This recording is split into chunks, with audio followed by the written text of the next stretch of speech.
Hello everyone, कैसे हो आप लोग।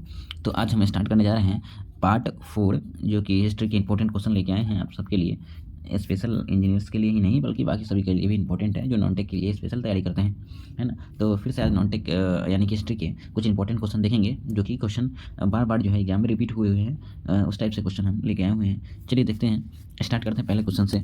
अशोक किस राजवंश के राजा थे? बताना है अशोक किस राजवंश के राजा थे। आपका ऑप्शन है प्रदोत, मौर्य, हर्यक या नंद वंश। तो करेक्ट आंसर होगा ऑप्शन नंबर सी, यानी कि मौर्य वंश के राजा थे। नेक्स्ट क्वेश्चन देखिएगा, अशोक डैश राजवंश के सम्राट थे। तो अभी हमने ऊपर देखा कि कौन सा ऑप्शन इसका करेक्ट हो जाएगा, ऑप्शन नंबर सी, यानी कि मौर्य वंश के सम्राट थे। चलिए आगे देखिए, मौर्य वंश के सबसे प्रसिद्ध शासक कौन थे? ऑप्शन है चंद्रगुप्त मौर्य, बिंदुसार, चंद्रगुप्त वन या अशोक। तो इसका करेक्ट आंसर होगा ऑप्शन नंबर सी, यानी मौर्य वंश के जो है, मौर्य वंश के जो है सबसे प्रसिद्ध शासक जो थे वो अशोक थे। ठीक है, नेक्स्ट क्वेश्चन देखते हैं। कंटक शोधन नामक न्यायालय का प्रचलन डैश साम्राज्य में था। कंटक शोधन नामक न्यायालय का प्रचलन डैश साम्राज्य में था। राष्ट्रकूटों में था, कुषाण में था, मौर्य में था या चोल में था। तो इसका करेक्ट आंसर होगा ऑप्शन नंबर डी, यानी कि मौर्य वंश। मौर्य वंश में जो है कंटक शोधन नामक न्यायालय का प्रचलन था। आगे बढ़ेंगे, निम्न में से कौन अशोक के अभिलेख को समझने पढ़ने वाला पहला विद्वान था? ऑप्शन है Vere Gordon Childe, Alexander Cunningham, James Prinsep या जेम्स टेलर। तो आपको बताना है इसका करेक्ट आंसर क्या हो जाएगा। तो इसका करेक्ट आंसर होगा ऑप्शन नंबर सी, यानी कि जेम्स प्रिंसेस जो है, इन्होंने ही अशोक के अभिलेख को समझने और पढ़ने वाला पहला विद्वान था। आगे बढ़ेंगे, निम्न में से किस शासक ने अपनी प्रजा और अधिकारियों के लिए पत्थर की सतहों पर अपने संदेश उत्कीर्ण किए थे? तो चंद्रगुप्त मौर्य ने, बिंदुसार ने, चंद्रगुप्त प्रथम या अशोक ने। तो इसका करेक्ट आंसर हो जाएगा ऑप्शन नंबर सी, यानी कि अशोक ने।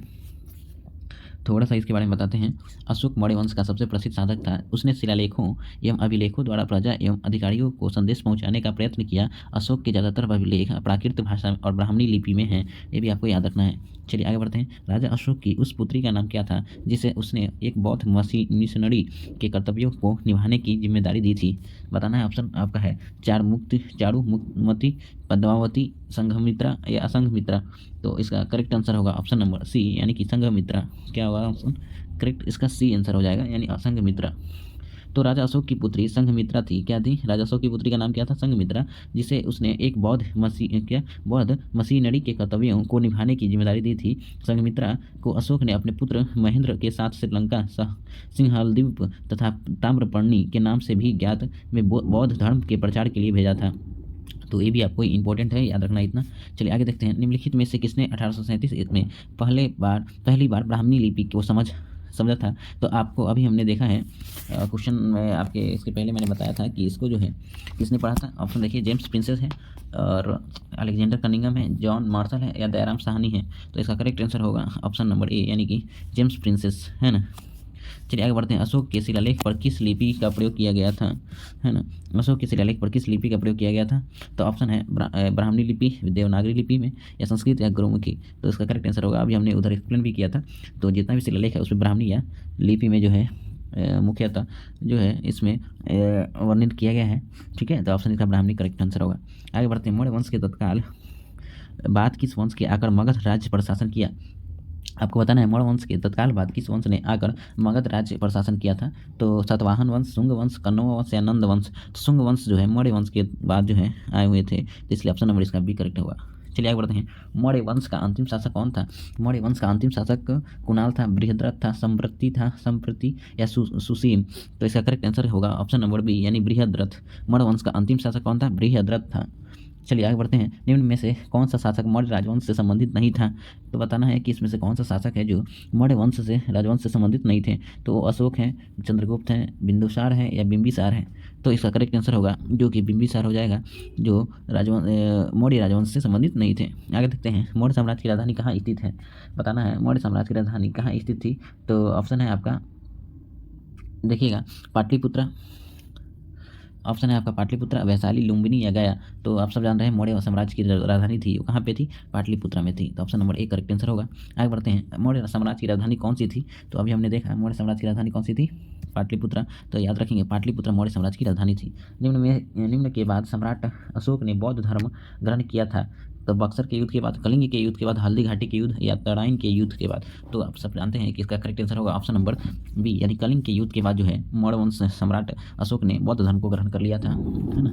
चलिए आगे बढ़ते हैं, देखिएगा ऑप्शन क्वेश्चन देखिएगा आगे। कौटिल्य प्रधानमंत्री, कौटिल्य जो है क्वेश्चन कुछ मिस हो रहा है शायद, चलिए ठीक है। कौटिल्य प्रधानमंत्री थे, किसके प्रधानमंत्री थे? चंद्रगुप्त विक्रमादित्य के, अशोक के, चंद्रगुप्त मौर्य के या राजा कनक के? तो इसका करेक्ट आंसर होगा ऑप्शन नंबर सी, यानी चंद्रगुप्त मौर्य के जो है प्रधानमंत्री थे। चलिए, कौटिल्य द्वारा रचित प्रसिद्ध पुस्तक कौन सी है? कौटिल्य द्वारा रचित प्रसिद्ध पुस्तक का नाम बताना है आपको। ऑप्शन है अर्थशास्त्र, इंडिका, आर्यन मंजू, श्रीमूलकम, कल्प या राजतरंगिणी? तो इसका करेक्ट आंसर होगा ऑप्शन नंबर ए, यानी कि अर्थशास्त्र। कौटिल्य द्वारा जो रचित प्रसिद्ध पुस्तक कौन सा था? अर्थशास्त्र था। चलिए आगे बात करते हैं, थोड़ा सा इसमें हम बात करेंगे। अर्थशास्त्र जो है कुल 15 अधिकरण भाग यानी 180 प्रकरण एवं 6000 यानी कि 6000 जो है श्लोकों से ये निपुण है और यह ग्रंथ अन्य पुरुष की शैली में लिखा गया है। इसकी रचना कौटिल्य ने की है। चलिए आगे बढ़ते हैं। चाणक्य जो है बताना है, चाणक्य को डैश नाम से भी जाना जाता था। तो आंसर क्या होगा इसका? राजशेखर, तेजस्वी, कौटिल्य या वात्स्यायन? तो इसका आंसर होगा कौटिल्य के नाम से जाना जाता था। Option number C correct answer हो जाएगा। आगे बढ़ते हैं। अर्थशास्त्र ने लिखा था, तो अर्थशास्त्र किसके द्वारा लिखा गया था? अभी आपको पता होना चाहिए। चाणक्य है, कालिदास है, हर्षवर्धन या वात्स्यायन? तो चाणक्य के द्वारा ही लिखा गया था अर्थशास्त्र, जिनको कौटिल्य बोलते हैं। किस राज्य में अशोक का जौगढ़ प्रस्तर शिलालेख स्थित है? बताना है किस राज्य में अशोक का जौगढ़ प्रस्तर शिलालेख स्थित है? गुजरात, आंध्र प्रदेश, उड़ीसा या उत्तराखंड? तो इसका करेक्ट आंसर होगा उड़ीसा। उड़ीसा इसका करेक्ट आंसर हो जाएगा, ऑप्शन नंबर सी, यानी कि अशोक का जौगढ़ कहाँ स्थित है? उड़ीसा में है। सारनाथ में पाए जाने वाले मौर्य स्तंभ शीर्ष को डैश के नाम से जाना जाता है? बताना है सारनाथ में पाए जाने वाले मौर्य स्तंभ शीर्ष को डैश के नाम से जाना जाता है? किसके नाम से जाना जाता है? बैल स्तंभ शीर्ष या हाथी स्तंभ शीर्ष, घोड़ा स्तंभ शीर्ष या संघ चतुर्मुख शीर्ष स्तंभ शीर्ष? तो इसका करेक्ट आंसर होगा सिंह चतुर्मुख है या हाथी है बताना है आपको, बैल स्तंभ है या घोड़ा स्तंभ है? तो इसका करेक्ट आंसर होगा सिंह चतुर्मुख के नाम से जाना जाता था। आपको याद रखना है कि आंसर हो जाएगा इसका सिंह चतुर्मुख स्तंभ। चलिए ठीक है, आगे बढ़ते हैं। निम्नलिखित में से कौन पहला शासक था जिसने अपनी प्रजा और अधिकारियों के लिए अपना संदेश पत्थर की सतहों, प्राकृतिक चट्टानों और पॉलिश किए गए स्तंभों पर उत्कीर्ण किया था?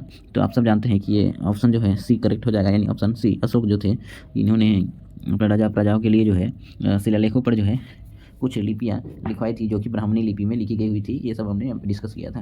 तो ये आज के लिए कुछ इंपॉर्टेंट क्वेश्चन था। फिर ऐसे ही पार्ट बाय पार्ट करके थोड़ा थोड़ा करके हम यूट्यूब पे डालेंगे।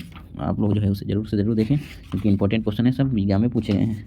ठीक है, चलिए वीडियो कैसा लगा बताइए ज़रूर। Thank you.